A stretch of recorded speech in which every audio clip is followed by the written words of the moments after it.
Assalamualaikum everyone and welcome to my YouTube channel Study Station. Hope so you people are doing well and enjoying a very happy and blessed life.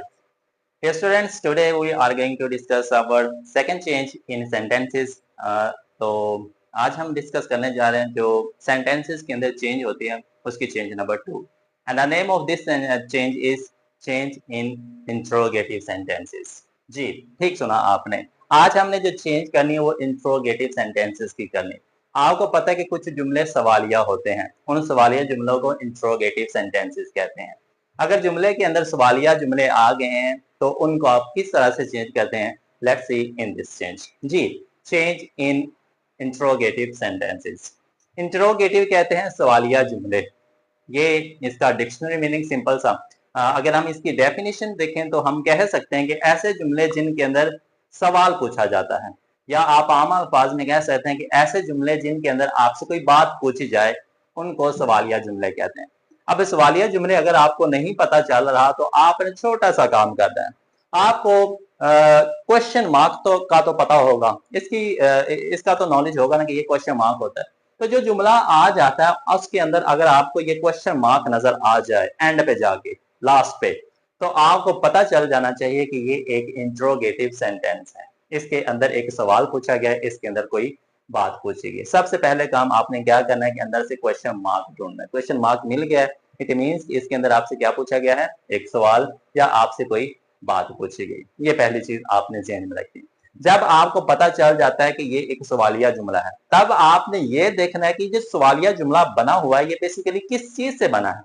क्योंकि सवालिया जुमला दो चीजों से बनता है. एक बनेगा आपके हेल्पिंग वर्ब से या फिर बनेगा क्वेश्चन वर्ड से. इस चीज को हम डिटेल से पहले ही डिस्कस कर चुके हैं, तो हम एक एक चीज को अब बॉदर नहीं करेंगे. सवालिया जुमला या शुरू होगा हेल्पिंग वर्ब से. हेल्पिंग वर्ब्स ये रहे आपकी स्क्रीन पे.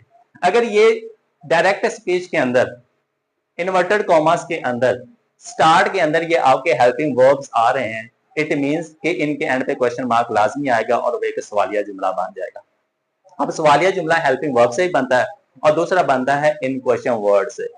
अगर डायरेक्ट स्पीच के अंदर इन्वर्टेड कॉमास के अंदर स्टार्ट के अंदर ये वाला क्वेश्चन वर्ड आ गया है तो क्वेश्चन वर्ड के अंदर हेल्पिंग वर्ब आगे एक हेल्पिंग वर्ब भी होगा और उन पे क्वेश्चन मार्क भी जरूर होगा. तो ये चीज आपने लाजमी ज़हन में रखनी है. एक छोटी सी निशानी है सवालिया जुमले का पता लगाने की कि इसके अंदर क्वेश्चन मार्क है. क्वेश्चन मार्क पता चल जाए फिर आपको लाजमी तौर पे पता होना चाहिए कि ये जो सवाल बना हुआ है ये बेसिकली हेल्पिंग वर्ब से बना हुआ है या फिर क्वेश्चन वर्ड से बना हुआ है. इन दो चीजों का आपको लाजमी तौर पे पता होना चाहिए, तभी आप इस चेंज को कर सकते हैं.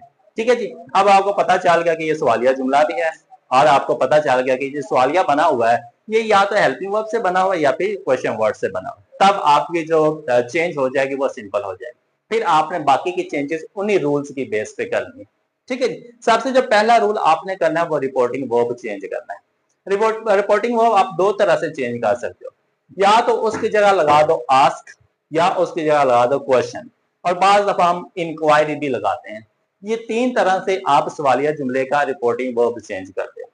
से आएगा तो आप लगाओगे आस्क या फिर लगाओगे क्वेश्चन या फिर लगाओगे इंक्वायरी. सेज आएगा तो आप लगाएंगे आस्क या फिर लगाएंगे क्वेश्चंस या फिर लगाएंगे इंक्वायर्स. सेड आएगा तो आप लगाएंगे आस्क या फिर लगाएंगे क्वेश्चन या फिर लगाएंगे इंक्वायरी. इस तरह से आप इसका रिपोर्टिंग वर्ब चेंज करते हो. लेकिन मैं आपको प्रेफर करूंगा कि आप सिंपली आस्क लगाएं. ये एक छोटा सा भी है, सिंपल सा भी, और आपके जहन के अंदर भी बैठ जाएगा और वैलिड भी मोस्टली केसेस के अंदर ये ही होता है. जिस जुमले के अंदर कुछ पूछा जाता है तो उसका रिपोर्टिंग वर्ब हम आस्क से ही चेंज करते हैं. तो आप भी इसी चीज को ही नोट कीजिएगा. फिर आ जाता है जी हमारा रिपोर्टिंग कॉमा. कॉमा की जो चेंज की जाती है वो दो वर्ड्स के साथ की जाती है, लेकिन आपने एक ही लिखना है. या तो की जाती है इफ के साथ या फिर की जाती है वेदर के साथ, या फिर इसकी चेंज की ही नहीं जाती. किस तरह से? अब स्टार्ट के अंदर आपको बताया कि जो सवालिया जुमला बनता है वो दो तरह से बनता है, हेल्पिंग वर्ब से या फिर क्वेश्चन वर्ड से. अगर जुमला सवालिया बना हुआ है हेल्पिंग वर्ब से तब उसके कॉमे की चेंज लाजमी तौर पे होगी. उस कॉमे की चेंज की जगह या तो फिर आप लगाओगे इफ या फिर लगाओगे वेदर. आपकी मर्जी, जो भी आप इन दोनों में से आपको सूटेबल लगता है वो आप लगा दो. मैं यही कहूंगा कि आप इफ लगाइएगा, छोटा सा भी है और इससे जुमला खूबसूरत भी बनता है. लेकिन अगर आपका जुमला सवालिया बना हुआ है क्वेश्चन वर्ड से तब आपने कॉमा की चेंज करनी तो है, लेकिन उसकी जगह पे आपने कोई वर्ड नहीं लिखना. उसी क्वेश्चन वर्ड को उठा के आपने इनडायरेक्ट स्पीच के अंदर लिख देना है। उम्मीद करता हूँ कि यहाँ पे आपको कॉमा की चेंज भी समझ में आ गई होगी। फिर आप चेंज ऑफ प्रोनाउन भी सेम टू सेम करते हो, फिर चेंज ऑफ टेंस भी सेम टू सेम, जो रूल्स आपने पढ़े हुए हैं, ऑक्सिलरी वर्ब के भी वही रूल और चेंज ऑफ वर्ड के भी वही रूल। तो इस तरह से आप चेंज इन इंट्रोगेटिव सेंटेंस करते हो। लेकिन यहाँ पे एक नोट लाजमी तौर पर ज़हन में रखिएगा, जो सवालिया जुमला होता है वो हेल्पिंग वर्ब और क्वेश्चन वर्ड से स्टार्ट होके क्वेश्चन मार्क पे खत्म होता है। ये डायरेक्ट स्पीच के अंदर सब कुछ हो रहा होता है। इनडायरेक्ट बनाते वक्त आपने वो सवालिया निशान जो लगा हुआ है, क्वेश्चन मार्क लगा हुआ है, उसको खत्म करना है। अब खत्म करने के लिए आपको जुमले को सादा करना होगा। जुमला सवालिया होगा, इंट्रोगेटिव होगा, आपने उसको एजर्टिव बनाना है, उसको सिंपल बनाना है। तो सिंपल बनाने के लिए हम क्या करते हैं, जुमला स्टार्ट होगा हेल्पिंग वर्ब से या क्वेश्चन वर्ड से, उसके आगे सब्जेक्ट दिया गया होगा। सब्जेक्ट को आपने उठा के शुरू में ले आना है, और जो हेल्पिंग वर्ब या हेल्पिंग वर्ब होगा उसको उठा के दूसरे नंबर पे ले आना है। तो ऑटोमेटिकली जो जुमला होगा वो आपका सिंपल हो जाएगा। उम्मीद करता हूँ कि यहाँ पे जितनी भी चीजें हमने पढ़ी वो आपको समझ में आ गई। So let's discuss with the help of examples. अब हम इनको एक एग्जांपल की मदद से इनकी वजाहत करते हैं। फॉर एग्जांपल जी, she said to me, has he eaten the apple? अब she की जगह आ जाएगा she, said की जगह आ जाएगा asked, क्योंकि अंदर सवालिया फिक्रा है। तो खत्म, me की जगह me, कॉमा की जगह आ जाएगा if या वेदर भी आप लगा सकते हैं, क्योंकि जो सवालिया बना हुआ है वो हेल्पिंग वर्ब से बना। हैज एक हेल्पिंग वर्ब है, हेल्पिंग वर्ब होने की वजह से जो कॉमा चेंज होगा वो if के साथ होगा। she asked me if। अब हैज ही, ये आपका सवालिया बना रहा है, ही को आप आगे पीछे ले आओगे और हैज को आप आगे ले जाओगे। ठीक है जी। अब आगे ही एक थर्ड पर्सन है, इसको वैसे ही रहने दो। आगे आगे आपका हैज, ही हैज। अब हैज आपके एक ऑक्सिलरी वर्ब है, चेंज ऑफ टेंस भी है, पीछे रिपोर्टिंग वो पास्ट में है, तो हैज और हैव को आप चेंज करते हो हैड में।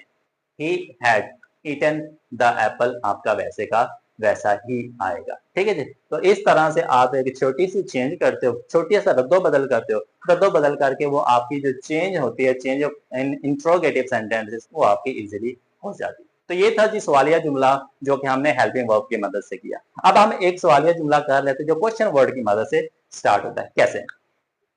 She said to me, where are you going? She said to me, where are you going? She की जगह she, said की जगह inquired भी लगा सकते हैं, क्वेश्चन भी लगा सकते हैं, या asked भी लगा सकते हैं। She asked me। कॉमा की जगह नहीं आएगी, चेंज नहीं होगा, क्योंकि जो सवालिया बना हुआ है ना वो क्वेश्चन वर्ड से बना हुआ है। तो कॉमा खत्म होगा, कॉमा की जगह हम लगा देंगे where। She asked me where are you going। Are शुरू में आ रहा है, आगे सब्जेक्ट बाद में आ रहा है, तो यू को आप पहले ले आएंगे, आर को बाद में ले जाएंगे। जब यू स्टार्ट में आएगा तो ये एक सेकंड पर्सन प्रोनाउन है, सेकंड पर्सन प्रोनाउन बाहर के ऑब्जेक्ट से चेंज होता है, तो मी जब अंदर आएगा तो वो बन जाएगा I. She asked me where I. आगे आ रहा है जी एम चेंज होता है वाज वर्ड से, तो आई के साथ आता है was. Where I was going की जगह आ जाएगा going. She asked me where I was going. ठीक है जी। तो इस तरह से आप चेंजेस भी कर लेते हो, और इस तरह से आप एक जुमले को इंट्रोगेटिव से, सवालिया से सिंपल भी कर लेते हो। जब इस तरह की आप चेंजेस कर लेते हो तो वो जो आपकी चेंज इन इंट्रोगेटिव सेंटेंस है वो आराम से हो जाती है। उम्मीद करता हूँ कि ये छोटी सी जो चेंज है, थोड़ा सा रद्दो बदल करके आप उसको आसानी से कर सकते हैं। सो इंशाल्लाह we will see you in our next change. तब तक के लिए अल्लाह हाफिज। Thank you so much.